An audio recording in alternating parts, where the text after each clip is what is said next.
Well, my. We meet again, boys and girls. It's Shanghai Pete from Degreelessness. And what a week we've had.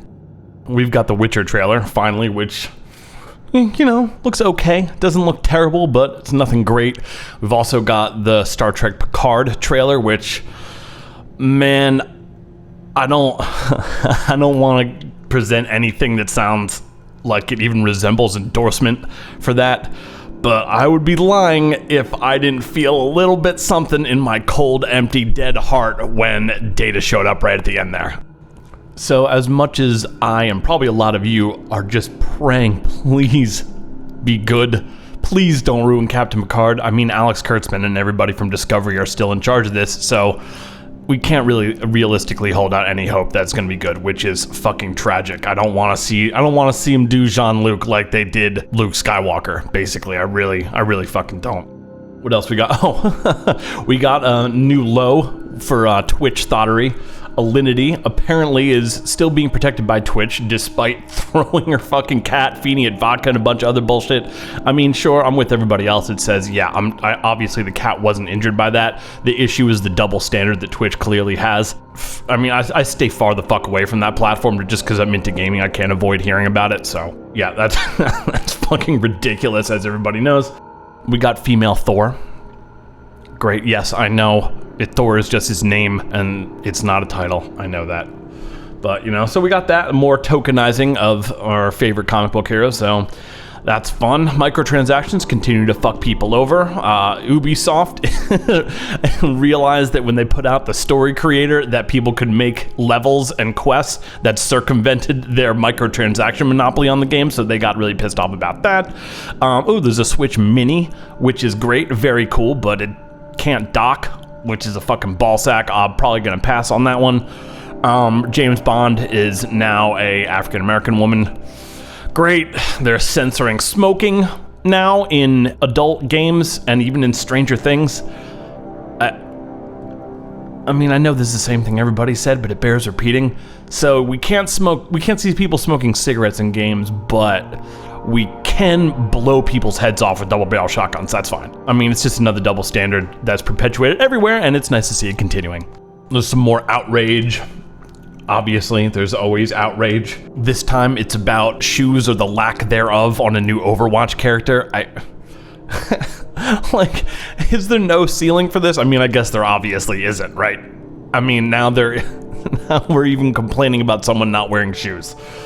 'Cause I guess it presents an unfavorable, or everyone's favorite word, problematic view of mental health.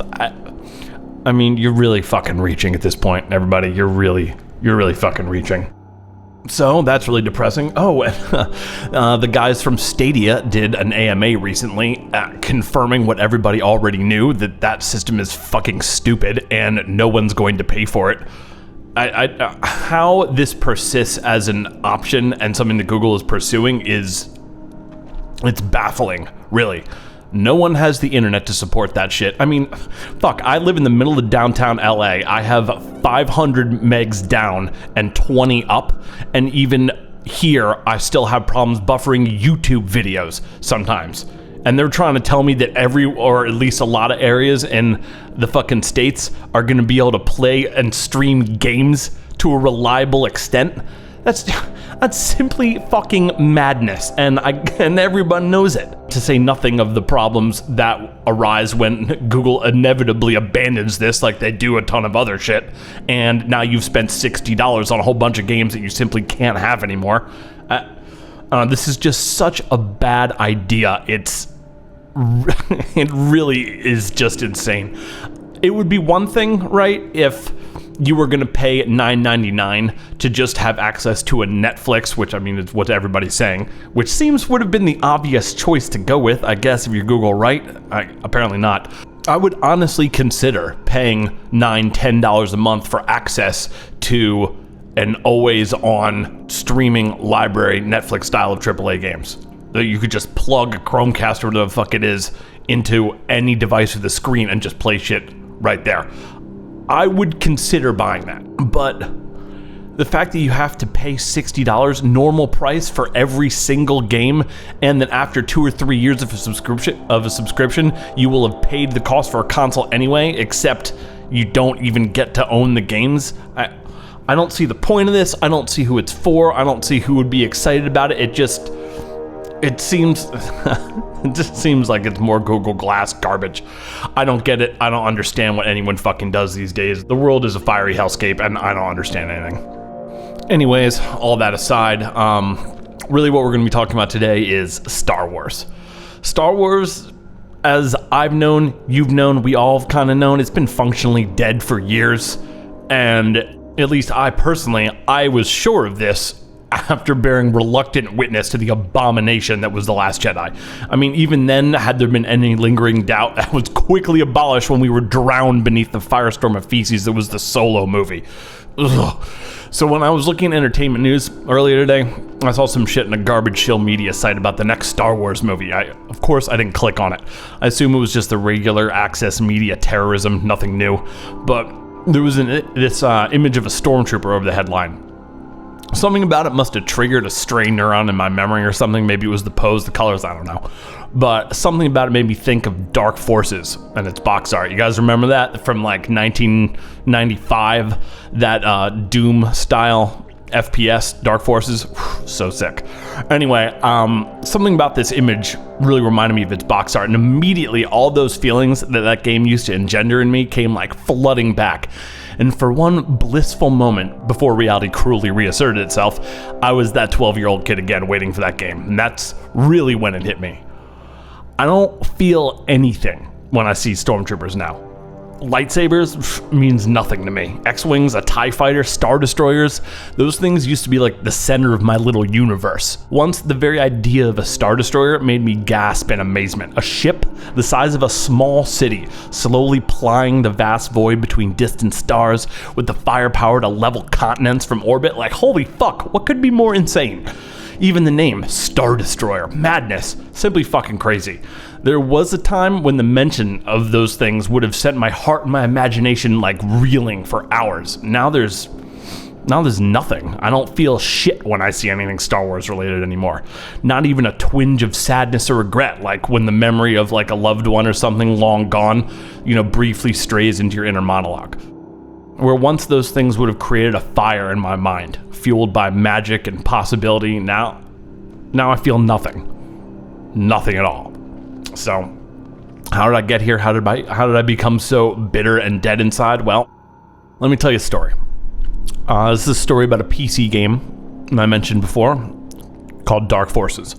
The year was 1994. I was very small, and I was obsessed with Star Wars. Star Wars was my favorite thing in the entire world.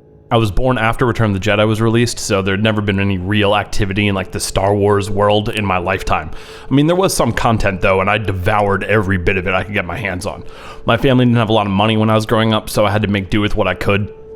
I didn't have the official versions on VHS or anything like that, like some of my friends did. So instead, I had to sit in front of the TV and record them all off broadcast television, like with an antenna from a station that we didn't even like really get that well. I had one of those long play, blank tapes that let you record like 9 hours on. So I took that and I recorded the movies off TV when I could. I remember it took me like weeks to get them all. Then I cut out pictures of like Luke Skywalker and Darth Vader and shit from magazines and glued them onto the tape case. It wasn't much, but it was all I had and I fucking loved it. I mean, there was other stuff too though. Well, we didn't have much money. My parents did encourage me to read, so I had a steady supply of Star Wars novels to consume. Remember the Heir to the Empire series with Grand Admiral Thrawn? So fucking sick. Comics, I got less often, but I still got them sometimes. My father had collected comics when he was a kid, so he kind of had a soft spot for them. He took me to our local comic shop, which is a place called Cave Comics, by the way. Shout out Cave Comics.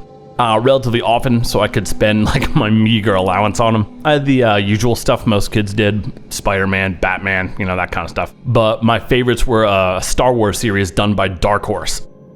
Specifically the Dark Empire series. Holy fuck, was that cool. Super dark tone, incredible artwork, horrifying depictions of large-scale conflict, both in space and on planet surfaces, was brilliant. I remember I used to go to this comic book drawing art class, held for a few hours every Thursday night in the back room of my town's local art supply store. All I ever asked the teacher every night was to show me how to draw stuff like I saw in those Dark Horse books. God, he must have fucking hated me, but it was that kind of stuff that gave me like a reason to live. Now, this was an amazing time for Star Wars fans. Most kids these days probably It would come as quite a shock to most kids these days, suffice to say.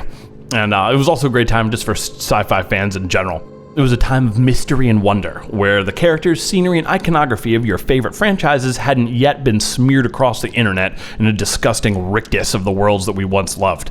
You couldn't just go to the wiki page for fucking whatever and find out every last bit of publicly available info on any random thing in whatever franchise you loved. There was a mystery to things. So many aspects of Star Wars were unknowable to most of us kids, so, any drip of info, whether it be a new book, comic, or a game, was cherished, treasured. This was the shape of my world when Dark Forces was announced. Now, remember, it was 1994, so Doom had just come out like a year or so ago. And like any kid back then, holy Jesus Christ, on the fucking cross was I obsessed with it. I had nightmares about Doom. I'd stay after school to hang out in the computer labs and play deathmatch. I didn't have a sound card in my computer, and I mentioned this in another video, so I would bring a tape recorder to my friend's house who did have sound cards so I could record the fucking badass Doom MIDI music. No one had two computers back then. Most families maybe had one. So the only way that we could play two-player was we would used to hook up a joystick, and then one person would steer and the other person would use the joystick to fire guns. I mean, yeah, sure, it sounds like a pile of shit now, but back then we fucking loved it. So suffice it to say, Doom was a huge part of my life and probably one of the cornerstones of my existence back then. And then Dark Forces was announced. And by announced, I mean I saw it in a LucasArts catalog. Yes, one made out of paper. That was called The Adventurer, and they used to pack this in with all their big box PC games. It even had Sam & Max comics in it by Steve Purcell. Holy fuck, was that cool. Anyways, so I saw Dark Forces. I remember so vividly seeing that box art for the first time and how much curiosity and amazement it filled me with when I looked at it. What new stories would be told here? What new characters would we see? What new worlds would be brought to life? The very idea of a Doom-style FPS married with Star Wars was really, it was almost more than my little 12-year-old heart could handle. I was positively beside myself. I was losing my fucking mind. Once again, this was 1994, so there was basically no internet, so all I could do was wait with just that one image of the box art to tide me over. I drew that shit everywhere. I flipped over worksheets handed out in class so I could draw stormtroopers on the back of them. Every single art project for that whole year, I somehow found a way to make it about me drawing the box art for Dark Forces. I used my school's printers to print that shit out so I could plaster it on the door to my bedroom. The image of that box art literally consumed my entire life for that whole school year. I saw it when I closed my eyes. I dreamt about it when I fucking slept. My imagination at that point was fueled almost exclusively by images of pixelated stormtroopers, blasters, and speculations about what sort of marvels that game might contain. Now, eventually, a demo was released. To be honest, I don't remember how I got my hands on it. It's possible I downloaded it over the course of several days on like a 14.4 modem from an AOL keyboard using an account I'd stolen, but I don't really remember. Maybe one of my friends brought it into school on floppy disks, I don't know. But either way, I got the demo, and that's when tragedy struck. Dark Forces required 8 megabytes of RAM. Yes, megabytes, not gigabytes. It needed 8, and my intrepid little family PC only had 4. This put me into full-blown panic mode. I quite literally was unable to conceive of a world where I would not be able to play this game. Sure, yeah, I would have eventually seen it at a friend's house, but that would never do. So I did what any 12-year-old would have done in that situation, and I began a campaign to convince my father that upgrading the RAM in our PC was absolutely essential to its continued operation. Now, at that point in time, my father knew far more about PCs than I did. He was the one who showed me how to launch Sierra adventure games like King's Quest IV, The Perils of Rosella from a DOS command prompt. He taught me how to install sound cards, CD-ROM drive, all that kind of shit. I remember I used to think the air expelled out of the fans from the back of that PC smelled like adventure. Anyway, so he knew his shit, and despite how clever I thought I was, I now know that he didn't buy a word of that nonsense I was spewing about needing more RAM for a fucking second. I probably even tried to tell him that his word processor app would perform better with more RAM. Which, I mean, maybe it might have, I don't know. It was Word Perfect 6, whatever the fuck that was. But anyway, my father was a good man, and before Dark Forces came out, he took me to a CompUSA or whatever passed for a computer parts store in our little town back in 1994. And he spent over $200 on another 4 megs of RAM just so I could play that game. I'm sure he knew that my mother would be furious. $200 was a small fortune to us back then, but he did it anyway. And don't get it fucked up, that was just about the greatest thing that had ever happened to me. Ever. I mean, granted, I was only 12 years old, so it's not exactly a high bar, but still, you get my point. So suffice it to say, Star Wars reminds me of a time when just the image of a stormtrooper on a box would be enough to delight and entertain me for months. To me, the very essence of being a kid, the naivete, the mystery, the wonder, the idea that some things may simply be unknowable, that magic may still exist somewhere in the world, is embodied in Star Wars. I mean, for you, maybe it's not Star Wars at all. Maybe it's Star Trek, Doctor Who, Batman, Final Fantasy, Lord of the Rings, whatever. My point is this. These things are more than just franchises or characters or products to many of us. They help define parts of our life, and in doing so, they played a part in who we became. They're personal, and in some ways, they're inextricably linked to our sense of self-identity, the very concept of who we are. So, it stands to reason that when someone fucks with it, that pisses us off. Whether you want to blame the shift in pop culture, SJWs, Disney, Rian Johnson, J.J. Abrams, I mean, it doesn't really matter. We're past the point of trying to place blame anyway. And besides, that's not even the point, so I'm not going to go into it now. I don't know, I guess what I'm saying is it just, above all else, it just makes me fucking sad. It's a shame that this is what we've come to. Tragic, even, I would say. So let this be a public service announcement for all of you that maybe haven't heard or you're holding out hope for episode 9. Perhaps you're still clinging to some tiny semblance of joy you are somehow managing to extract from once timeless icons of a happier age like the Millennium Falcon or Luke Skywalker. Let there be no doubt now. I'm officially declaring it. Star Wars is fucking dead. And to paraphrase the Crow, this is the really real world, and there ain't no coming back.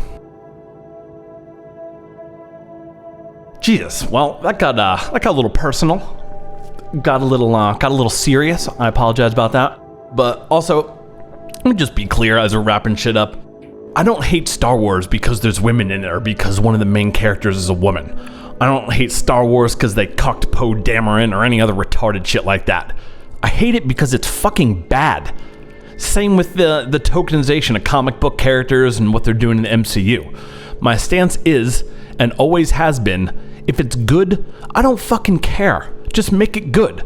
I don't give a fuck how omnisexual someone is or what sort of genitals they have or what color their fucking skin is. If something is good, I'll like it. If it's bad, I'll hate it. And I'll say so, loudly and a lot. And if you don't like something, you don't have to justify your stance on it to anyone. You don't have to prove to someone that you're not an ist or an ism. The onus is on everyone else to prove that you are. So if someone gives you shit for not liking that they ruined the character of James Bond, or that they tokenized fucking Thor and made the character a woman, you can just tell them to fuck off. It's just, I feel like I end every video like this, but Jesus Christ, the world is a sad fucking place.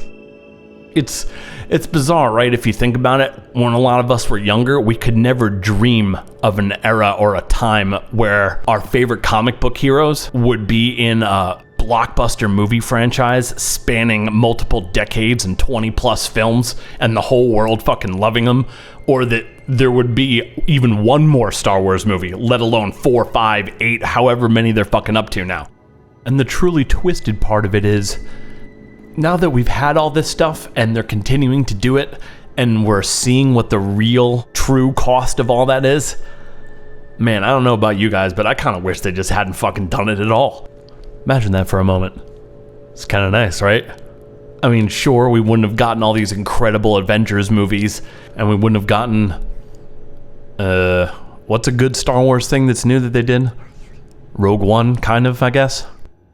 Anyway, so yeah, we wouldn't have gotten all these incredible MCU movies, but we also wouldn't have had to see Star Wars and all that stuff then ripped away from us and destroyed in the most perverse fashion imaginable either.